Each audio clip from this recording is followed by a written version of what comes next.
Hello friends, good morning. Welcome to my channel, welcome to a new blog. দেখো সকালবেলা ঘুম থেকে উঠে চা খেয়েছি আর তারপর অনেকগুলো কাজ সেরে ফেলেছি, রান্নাবান্নার বেশ কিছুটা এগিয়ে ফেলেছি। আর তারপর এখন চলে এসেছি আমি স্নান করে পুজো করতে ঠাকুর ঘরে। বৃহস্পতিবার একটু তো তাড়া থাকে, সকাল সকাল ওঠার ব্যাপার থাকে, সকাল সকাল কাজ সারতে হয় পুজোটা টাইমে করবার জন্যে। তো আমি সবই করে ফেলেছি। রান্নার যেটুকু একটু আধটু বাকি আছে লক্ষ্মীটা সেরে নেবে। লক্ষ্মী সকাল থেকেই এসে করছে, ওকে বরঞ্চ আমি একটু এগিয়ে টেগিয়ে দিই যাতে তাড়াতাড়ি হয়ে যায়। আর আজ আমি স্নান টান করে ফ্রেশ হয়ে এসেছি, তোমাদের একটু পুজোর ব্যাপারগুলো দেখাই কী কী চলে এসছে পুজোর জন্যে। এই যে পুজোর বাসন সমস্ত ধুয়ে রেডি, এগুলো রুনুই করে দেয়, পুজোর বাসনপত্র ধুয়ে ধুয়ে দেয়। আর এগুলো হচ্ছে পুরো আমাদের গাছের ফুল, আর এই ফুলগুলো কেনা ফুল সব চলে এসছে। লক্ষ্মী মায়ের একটা মালা আছে, এই সব জিনিসপত্র এসছে। আরেকটা জিনিস সেটা হচ্ছে আমার যে আরেকটা পিজি আছে সেই বাড়িতে কিন্তু একটা টগর গাছ আছে, যেখানে অনেক বড় বড় টগর ফোটে। এই দেখো এত টগর ফোটে, সেগুলোও তুলে আনা হয়েছে। এগুলো রোজই উনি আসে। এখন আমি পুজোর কাজটা সেরে ফেলি।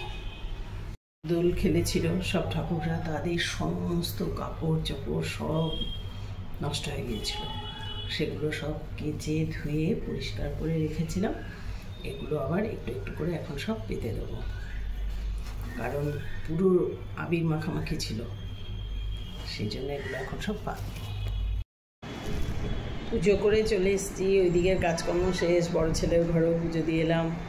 এবার বসে গেছি ব্রেকফাস্ট নিয়ে, ওটস, দই, কলা। আজ অল্প একটু চিনি নিয়েছি, রোজ রোজ চিনি ছাড়া না একদম ভালো লাগছে না খেতে, আজকে একটু চিনিও নিয়ে নিয়েছি। অনেকটা বেলা হচ্ছে, অল্প একটু নিয়েছি, এই জন্য 11টা প্রায় বাজতেই যাচ্ছে। এখন যদি আরও বেশি করে খেয়ে নিই তাহলে আর লাঞ্চ করা যাবে না। ব্রেকফাস্ট, লাঞ্চ, ডিনার সব করতে হবে না, তার জন্য। তোমরা কে কে কী ব্রেকফাস্ট করলে গো, কমেন্টে জানিও তো।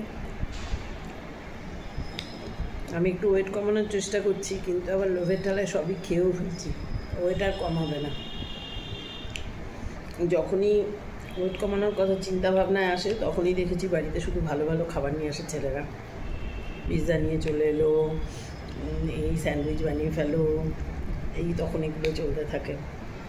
আর না হলে কিন্তু লাগাতার দেখি রোজ উল্টোপাল্টা খাওয়াই, মানে সাদামাটা খাওয়াই হয়। ব্রেকফাস্টটা করি।